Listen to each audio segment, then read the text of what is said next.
नमस्कार दोस्तों, आपका स्वागत है आपके अपने यूट्यूब चैनल पे। जैसा कि आज अब हम लोग बात करने वाले हैं ग्रूमिंग एंड टर्नआउट के बारे में। और ये ज़्यादातर सवाल होते हैं कि भाई ग्रूमिंग एंड टर्नआउट है क्या। आप कई बार किसी लोग से पूछोगे तो बोलता है साहब बाल बढ़िया कटा होना चाहिए, ग्रूमिंग है, अच्छे ड्रेस पहन लो, ये ग्रूमिंग और टर्नआउट है। तो देखो ये चीज़ें कई बार हम लोगों ने कई लोगों से सवालात किए हैं। तो सबसे पहले देखो, हम अगर ग्रूमिंग एंड टर्नआउट दो की बात कर रहे हैं, ग्रूमिंग की बात कर रहे हैं एंड टर्नआउट की बात कर रहे हैं, ठीक है। दोनों अपने ऊपर एक बहुत बड़ा टॉपिक है। लेकिन अगर हम अभी बात करें तो स्टार्ट करते हैं पहले ग्रूमिंग से। तो ग्रूमिंग है क्या, सबसे पहले आपको जानना है। ग्रूमिंग का मतलब ये नहीं कि बस आपने बढ़िया सा कपड़ा पहन लिया तो ये ग्रूमिंग है। ग्रूमिंग की जो डेफिनेशन है उससे पहले हम जानेंगे कि आज के टॉपिक में हमने क्या क्या जानना है। सबसे पहला हम जानेंगे व्हाट इज ग्रूमिंग। पहला हम क्या जानेंगे कि ग्रूमिंग है क्या। व्हाट इज ग्रूमिंग, ग्रूमिंग क्या है। दूसरा हम लोग जानेंगे व्हाई ग्रूमिंग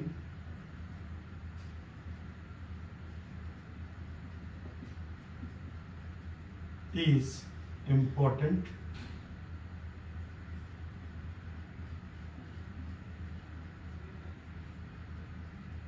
and तीसरा जानेंगे role of grooming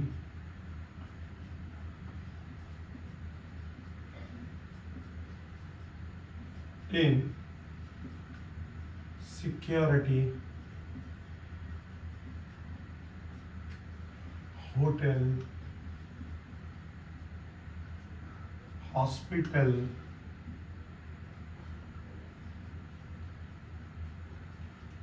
LITY hospitality, etc। देखो हम किसी भी जगह की बात कर सकते हैं कि क्या रोल है ग्रूमिंग का जो है सो इनसिक्योरिटी में, होटल में। और अगर आपकी बात करें किसी हॉस्पिटैलिटी इंडस्ट्री में, अगर हम बात करें कि इसकी क्या रिस्पॉन्सिबिलिटी है, तो ये हम यहाँ से आज इस टॉपिक में ग्रूमिंग के बारे में जानेंगे। तो ग्रूमिंग में सीखने वाली चीज़ें क्या है। पहला व्हाट इज ग्रूमिंग, दूसरा वाई ग्रूमिंग इज इम्पॉर्टेंट, और role of grooming in security industry, hotel industry, hospitality, TC, hospitals वगैरह में। या किसी भी कॉमन की भी बात करें, अगर कॉमन एम्प्लॉय की भी बात करें तो वहाँ पे ग्रूमिंग क्यों और क्या रिस्पॉन्सिबिलिटी, क्या रोल है इसका, इसके बारे में। तो चलिए ये जानने से पहले अभी हम आपको बताते हैं, जब भी आप इस इंडस्ट्री में ज्वाइन करते हैं तो आपसे अर्लियर टाइम पे 3 चीज़ें मैं वो हमेशा बोलता हूँ। अगर हम किसी भी बंदे से अगर बात करते हैं तो पहला आपका, अगर हम बात करें तो फर्स्ट आता है आपका ग्रूमिंग स्टैंडर्ड। अगर हम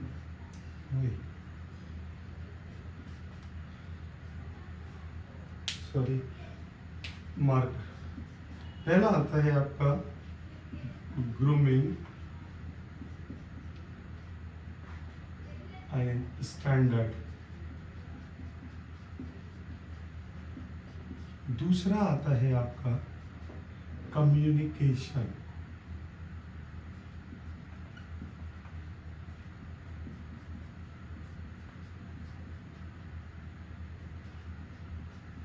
दूसरा अगर हम बात करें, पहला हमने क्या बात किया, ग्रूमिंग स्टैंडर्ड, दूसरा हमने बात किया कम्युनिकेशन, और तीसरा आता है आपका इंडस्ट्री नॉलेज।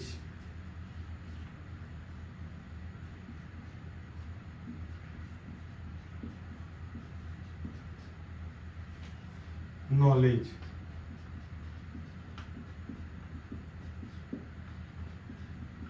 ये 3 चीजें अगर आपको पता है तो आपके ग्रूमिंग स्टैंडर्ड का ये भी एक पार्ट है।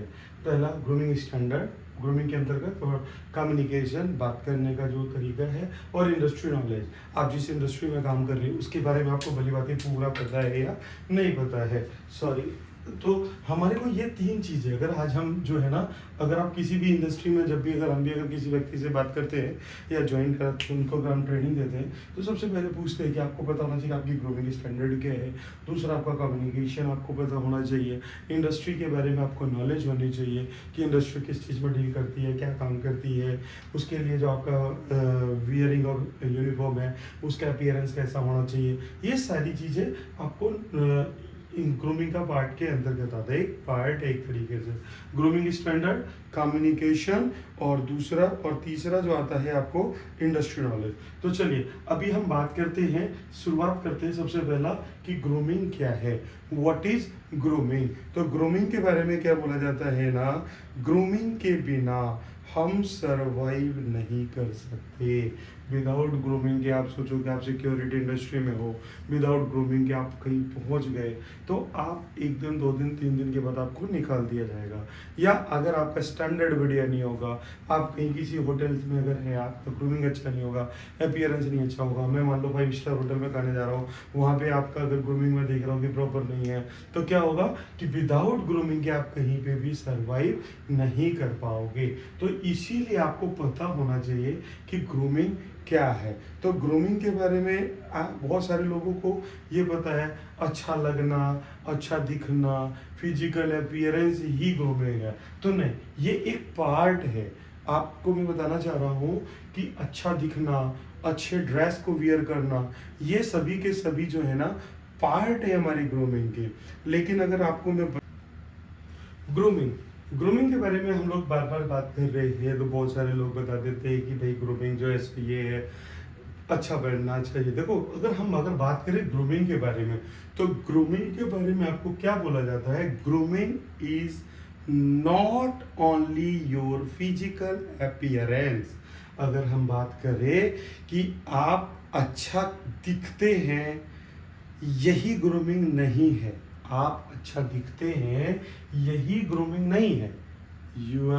Your physical appearance not only for grooming, it's a part of grooming. ये एक पार्ट है आपकी ग्रूमिंग का कि आप अच्छा दिखते हैं, आपकी अपीयरेंस अच्छी है ना। अगर हम बात करें तो यहाँ पे हम ये कह सकते हैं, but how you carry your self, आप अपने आप को कैसे प्रेजेंट करते हैं, कैसे कैरी करते हैं, कैसे रिप्रेजेंट करते हैं, दैट इज कॉल्ड ग्रूमिंग। इसी को हम क्या कहते हैं, ग्रूमिंग कहते हैं। मतलब अगर हम बात करें तो देखिए ये बोला जाता है, आप अच्छा दिखते हैं, यही ग्रूमिंग नहीं है।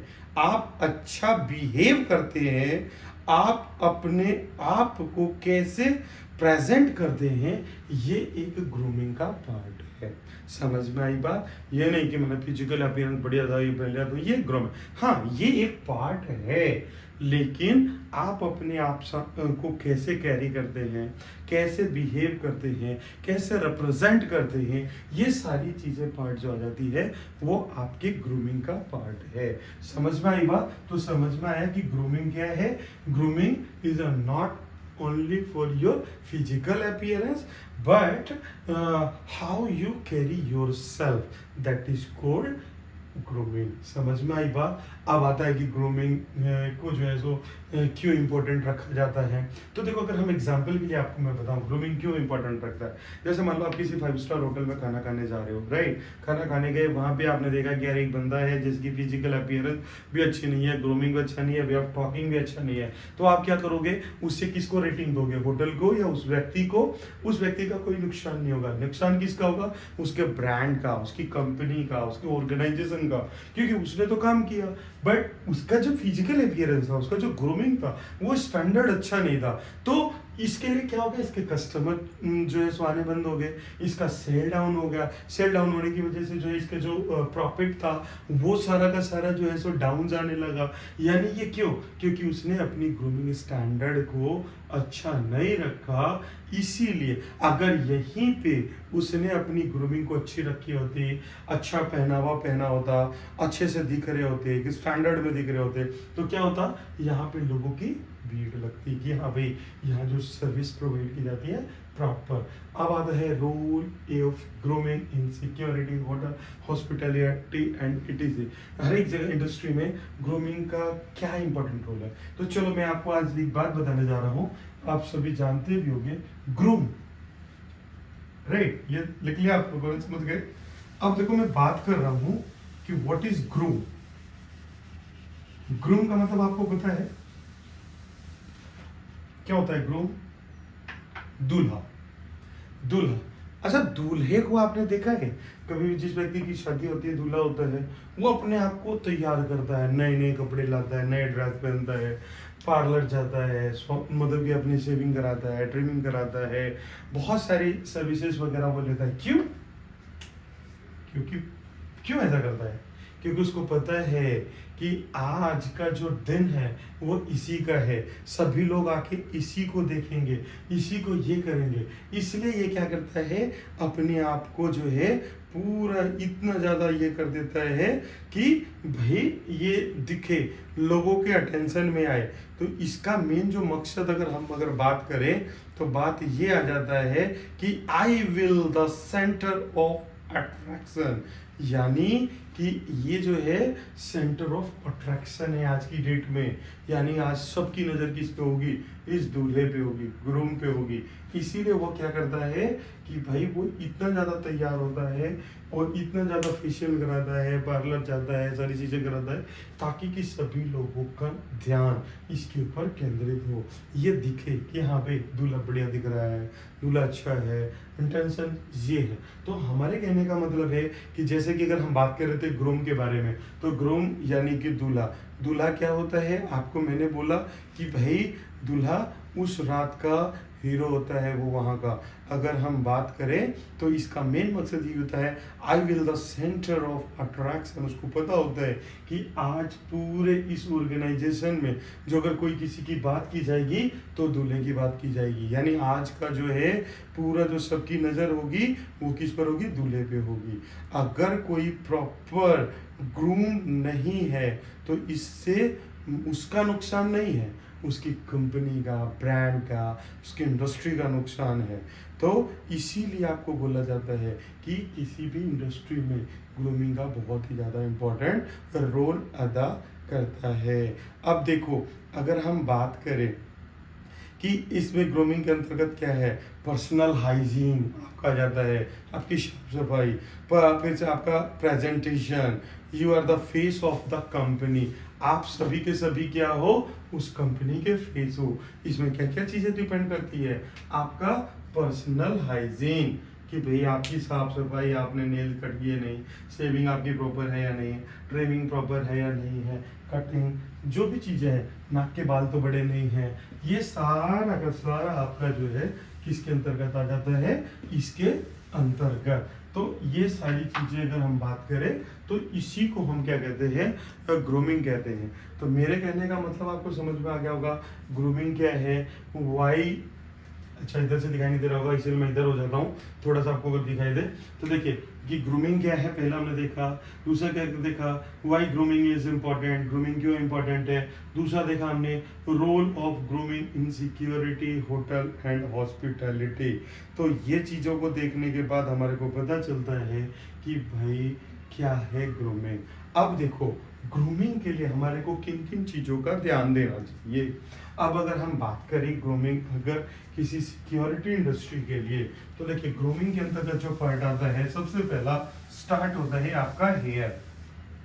तो अगर हम लोग अगर इसको थोड़ी देर के लिए अगर नोट डाउन करें, वीडियो को लंबा ना करते हुए, तो पहला अगर हम ये करते हैं, hair, next EYES 3EA number 4। देखिए हम बात कर रहे थे hairs, eyes, ear, nose, shaving, face, nails, wrist, neck, leg nails. देखो हेयर यानी कि बालों की कटिंग, आपकी अगर बालों की कटिंग की अगर हम बात करें, तो आपकी जो बाल की कटिंग होनी चाहिए, सोल्जर कटिंग होनी चाहिए। यानी कि आपके बाल जो है ना शॉर्ट होने चाहिए, बार बार आपके बाल ये फोरहेड पे नहीं आने चाहिए। नंबर वन, पीछे के जो पैचेस हैं, ये बाल जो है सो कभी भी आपके इस कॉलर के साथ टच नहीं करना चाहिए। ये वाले ये पैचेस आपको अगर नज़र आ रहे हैं, तो ये हमेशा क्या होने चाहिए, कॉलर के साथ इस बालों का कनेक्टिविटी नहीं होना चाहिए, ये क्लियर होना चाहिए। अगर हम बात करें इधर अगर इस कलम की, तो इस कलम में थोड़ा सा ध्यान देने वाली बात है, जो ये आपके जो ईयर है, ईयर की जो ये लॉक है, इसके साथ में आपके कलम्स होने चाहिए, राइट। ये शेविंग प्रॉपर होनी चाहिए, जब भी कि आपके जो बाल हैं वो प्रॉपर दिखने में लगे कि हाँ भाई प्रॉपर है। कैप वगैरह के थ्रू जो है जो आपके बाल बाहर नहीं आने चाहिए। हमेशा ये ध्यान रखना कि बाल आपके कभी भी फोरहेड पे ना लटके। तो ये आता है आपका हेयर के अंदर का number one. Number two, eyes. कई बार देखे होता है कि हम स्लीपरी वगैरह सो गए और सो के तुरंत उठ के चले गए, तो आंखों में क्या होता है, थोड़ा सा मल वगैरह होता है, तो जिसको हम किची वगैरह कहते हैं, तो वो नीट एंड क्लीन होने चाहिए। कई बार क्या होता है कि सर्दी वगैरह जुकाम वगैरह होती है, तो उस टाइम पे हमने देखा है क्या हो जाता है कि भाई आँखों से मतलब कि खिंची वगैरह आने लगती है, तो नीट एंड क्लीन होने चाहिए। यानी आई आपके प्रॉपर वॉश होने चाहिए। ये कब हो सकता है, जब अगर आपको ड्यूटी के लिए निकलना है, तो आपको एटलीस्ट अपने बेड को कम से कम 2 घंटे पहले छोड़ना पड़ेगा, जिसमें कि आपको 15 मिनट अपने पर्सनल हाइजीन के ऊपर ध्यान देना पड़ेगा, जिसमें आपको नहाना है, शेविंग है, ब्रश है, फिर आपका वॉशरूम जाना है, ये सारी चीज़ें उसके अंतर्गत आपकी ये होती है। Number 3, year. कान वगैरह में आपने देखा होगा बहुत सारे लोगों को क्या होते हैं कि बड़े बड़े बाल हो जाते हैं, तो अगर ऐसा कुछ है तो उसको कैंची से कट करवा दे, ताकि जिससे कि सामने वाले को देखने में भद्दा ना लगे। कई बार क्या होता है, कान वगैरह में जो है ना मल वगैरह जमा हो जाता है, और वो जो है सो बहता रहता है, रनिंग ईयर्स हो जाते हैं कई बार। तो ये चीज़ें जो है ना आपकी मतलब कि ग्रूमिंग का वर्ड है, तो ये आपके बढ़िया होने चाहिए, नीट एंड क्लीन होने चाहिए। बात करते हैं सेविंग यानी कि ट्रिमिंग। आपकी दाढ़ी जो है सो प्रॉपर बनी होनी चाहिए, ये नहीं कि आपने जो है सो सेविंग नहीं किया। सेविंग अगर हम बात करें किसी सिक्योरिटी इंडस्ट्री में, होटल इंडस्ट्री में, हॉस्पिटैलिटी में, क्या होता है डेली हमारा सेव होना चाहिए। कुछ लोगों को छूट के, जैसे कि हम सरदार वगैरह जो होते हैं पंजाबी वगैरह, उनके लिए छूट होती है दाढ़ी वगैरह रखने की, बट बाकी के लिए हम लोग जो है so proper saving neat and clean होना चाहिए।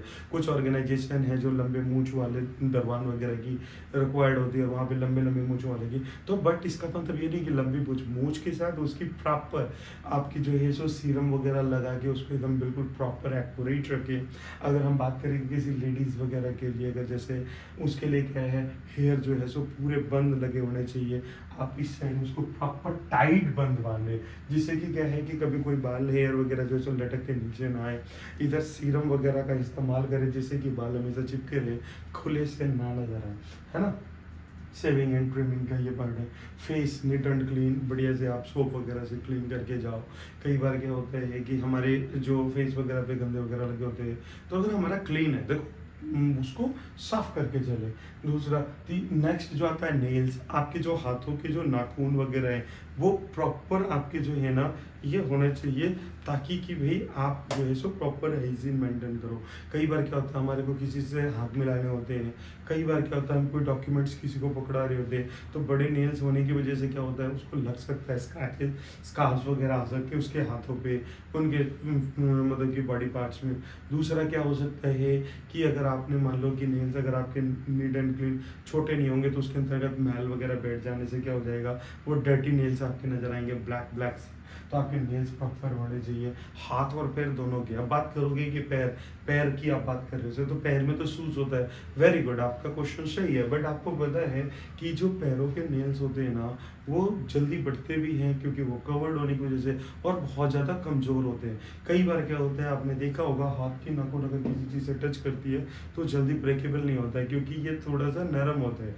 लेकिन अगर हम पैर की अगर नेल्स की बात करें, तो टाइट होने की वजह से क्या होता है, जल्दी ब्रेक हो जाता है, टूट जाता है, जिससे कि घाव वगैरह होने की संभावना बन जाती है। अगर आप उसको हमेशा अगर कट करेंगे तो जिससे कि ये जो जख्म वगैरह बनने, वुंड वगैरह बनने की संभावनाएं कम हो जाएगी, जिससे आपको दिक्कतों का सामना नहीं करना पड़ेगा। बात आती है रिस्ट यानी कलाई।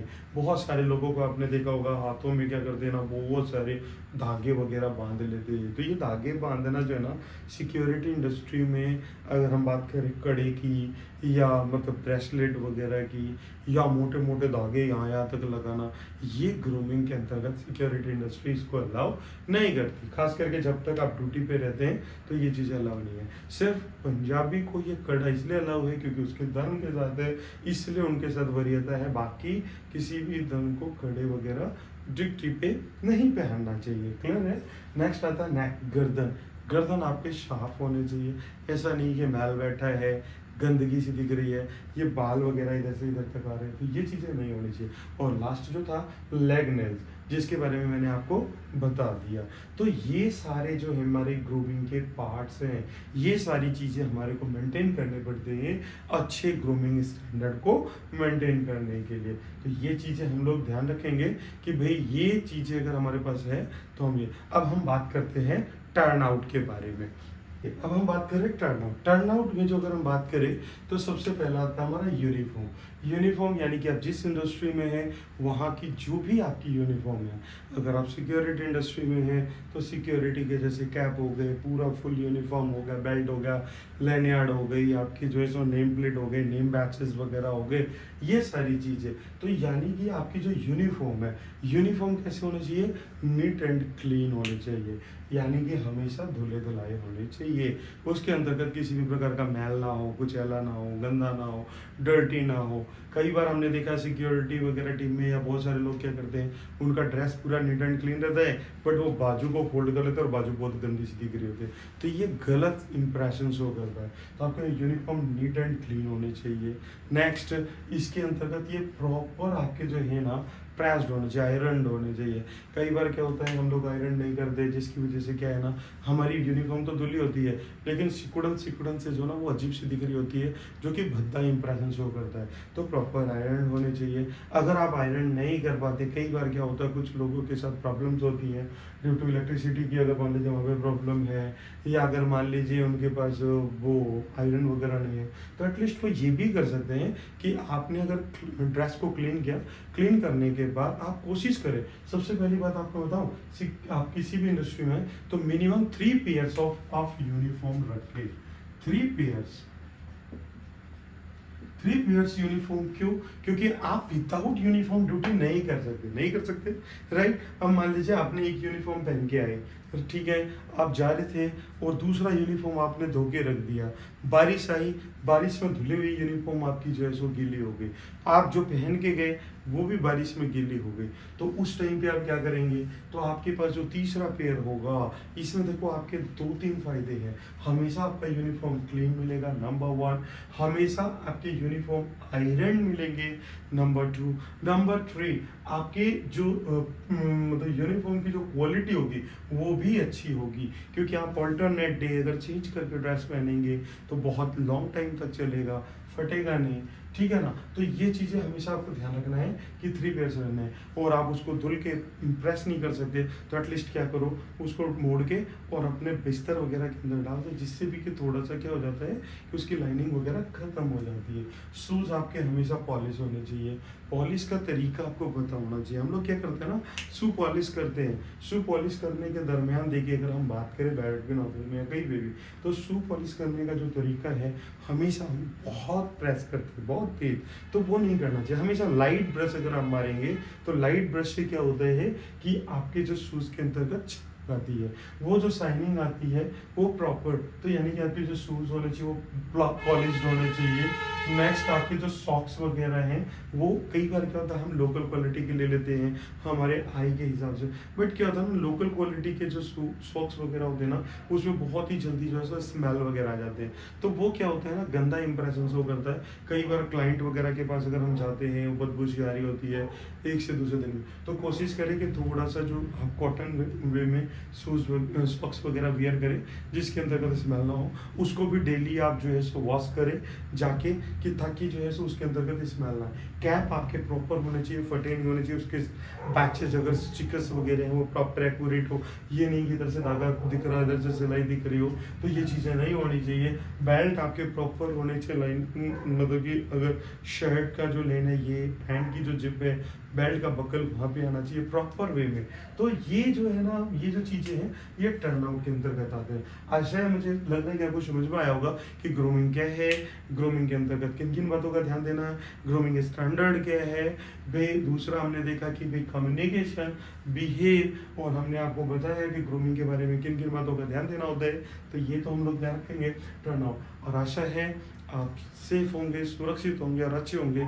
और इसी प्रकार की वीडियोस वगैरह देखने के लिए आप हमारे चैनल को सब्सक्राइब करें, लाइक करें और शेयर करें। धन्यवाद।